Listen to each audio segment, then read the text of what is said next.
Reliable world के दोस्तों अस्सलाम वालेकुम। हाल ही में एक रिपोर्ट जारी हुई है जिसे देखकर हम तो अपनी पाक फौज और सिक्योरिटी के इदारों पर फख्र महसूस कर सकते हैं, लेकिन इसमें इंडिया के लिए कुछ अच्छी खबर नहीं है। इस रिपोर्ट में काफी चशमकुशा इंकशाफात किए गए हैं और कुछ फैक्ट्स दिए गए हैं जो कि मैं आपके सामने रखने जा रहा हूं। और इसी रिपोर्ट को लेकर इंडियन मीडिया में और इंटरनेशनल मीडिया में भी इसको कवरेज मिली है, लेकिन खास तौर पर इंडियन मीडिया में बहुत लेदे हो रही है। आप द हिंदू देख लें, टाइम्स ऑफ इंडिया देख लें, या फिर आप द प्रिंट देख लें, तो उसमें ये रिपोर्ट छपी भी है और इसमें काफी तबसरे भी किए जा रहे हैं। दोस्तों, ये रिपोर्ट जारी की है Stockholm International Peace Research Institute ने, और ये हर साल जो है रिपोर्ट जारी करता है। और इस रिपोर्ट में दुनिया में कितने एटमी हथियार हैं और किस मुल्क के पास कितने हथियार हैं उसको लेकर जो रिपोर्ट है वो जारी की जाती है। तो इसने पिछले साल भी रिपोर्ट जारी की थी, इस साल फिर उसने रिपोर्ट जारी की है और कुछ फैक्ट्स इसने रखे हैं जो कि मैं आपके सामने रखने जा रहा हूं। अच्छा, इसमें टोटल जो है 9 मुल्क शामिल किए हैं जो कि एटमी हथियार रखते हैं। इसमें अमेरिका है, इसके अलावा बरतानिया है और रूस है, चाइना है, शुमाली कोरिया है, इसराइल है, पाकिस्तान है और इंडिया है। अच्छा, इसमें बताया है कि इस वक्त जो दुनिया के पास जो एटमी ममालिक हैं उनके पास जो टोटल एटमी हथियार हैं वो तकरीबन 13,080 हैं। और इसमें जो इस वक्त रेडी हैं जो कि किसी भी फौरी कार्रवाई में इस्तेमाल हो सकते हैं, उनकी तादाद जो है वो 3825 है। जो कि इस वक्त कहीं भी किसी भी मुल्क की आपस में जंग हो तो वो फिर आगे उसने तरतीब दी है कि किस तरह से वो उनके पास हैं जो इस्तेमाल हो सकते हैं। वो टोटल इन 9 ममालिक के पास इस वक्त जो रेडी हैं वो 3825 हैं। अच्छा, इसमें जो इस 3825 में 2000 ऐसे एटमी हथियार हैं जो इस वक्त रेडी भी हैं, और वो हैं रूस और अमेरिका के पास।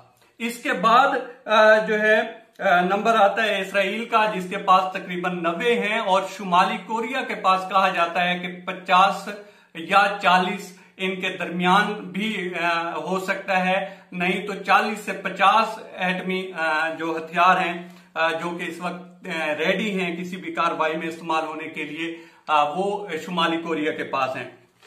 फिर उसने बताया है पाकिस्तान का, और पाकिस्तान के पास जो उन्होंने बताए हैं वो है 165, जो कि पिछले साल की रिपोर्ट थी उसमें 160 बताया गया। तो बताया ये जाता है कि 5 जो हैं उनका मजीद इजाफा किया है पाकिस्तान ने।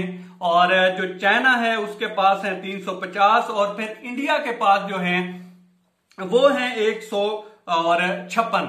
अब इसको बुनियाद बनाकर वो कह रहे हैं कि जिस तरह से चाइना और पाकिस्तान के पास इस वक्त एटमी हथियार हैं तो वो इंडिया से बहुत आगे हैं, और अगर किसी भी तरह की फौरी कार्रवाई होती है जिस तरह से अभी लद्दाख में जो है इंडिया और चाइना का फेस ऑफ हुआ, तो तब भी यही बातें हो रही थी कि इंडिया जो है 2 फ्रंट वार का मुतहम्मिल नहीं हो सकता। और जब हम बात करते हैं कि पाकिस्तान का दिफा मजबूत हाथों में है तो बहुत सारे यहाँ पे भी जो है हैकल एंड जैकल आप कह लें, या बहुत सारे जो जिनको पाकिस्तान से खास मोहब्बत है वो यहाँ पे भी बातें करते हैं जी दिफा पे ये नहीं हुआ, दिफा पे वो नहीं हुआ, या उंगलियां उठाते हैं।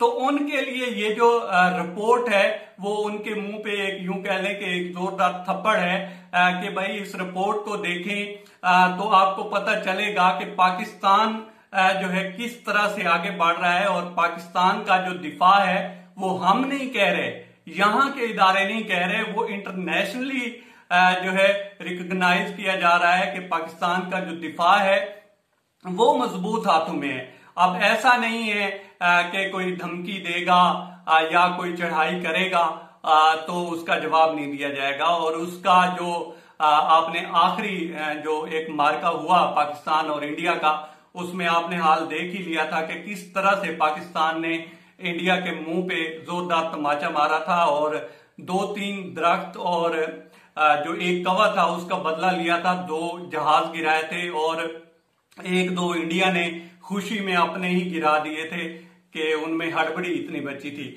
तो दोस्तों ये थी पूरी रिपोर्ट। इसमें अब जो इंडियन मीडिया है उसमें काफी ले दे हो रही है कि हम उनसे कैसे पीछे हैं, और ये याद रखने की बात है ये जो कुछ भी ये इदारा लिखता है उसमें वो चीजें लिखता है जो चीजें वाज़ेह हैं। इसके अलावा जो यूं कह लें कि बैकडोर चल रही होती हैं या पर्दे के पीछे क्या कुछ होता है, जो कि इजराइल है तो उसके भी एटमी हथियारों का एक अंदाजा ही दुनिया लगाती है कि 90 के करीब होंगे। इसी तरह से जो पाकिस्तान के सामने नजर आता है तो वो भी यही कहते हैं कि पाकिस्तान के पास तकरीबन 165 के लगभग हैं, और इंडिया के पास जो है 156 हैं और चाइना के पास 350 हैं। तो वो उन्होंने जब कंबाइन किया है तो वो कहते हैं कि इंडिया, चाइना और पाकिस्तान जो है वो बहुत आगे निकल चुके हैं इंडिया से, और इंडिया जो है वो 2 फ्रंट वार का मुतहम्मिल नहीं हो सकता। और इसी वजह से इंडियन मीडिया जो है उसमें खलबली मची हुई है कि अगर हमारे साथ कभी भी 2 फ्रंट वार का जो है सामना हुआ तो फिर हमारे साथ क्या होगा। अब काफी सारे इंडिया के जो तज्जियाकार हैं उन्होंने इस पे आर्टिकल भी लिखे हैं, इस पे बात भी की है कि हम किस तरह से दिफा को मजबूत कर सकते हैं। लेकिन दोस्तों अभी तक जो मौजूदा सिचुएशन है या ये रिपोर्ट बताती है, अब तक तो हमें एज हासिल है और हम बहुत बेहतर हैं इंडिया की निस्बत, और हम फख्र से कह सकते हैं कि हम जो फख्र महसूस करते हैं या पाक फौज से मोहब्बत करते हैं वो जायज है। अब तक इतना ही दोस्तों। आप लोगों से रिक्वेस्ट है कि आप हमारे चैनल का विजिट करें, और अगर आपको हमारे चैनल का कंटेंट पसंद आए तो इसे सब्सक्राइब करें। ताउन के लिए शुक्रिया दोस्तों। अल्लाह हाफिज।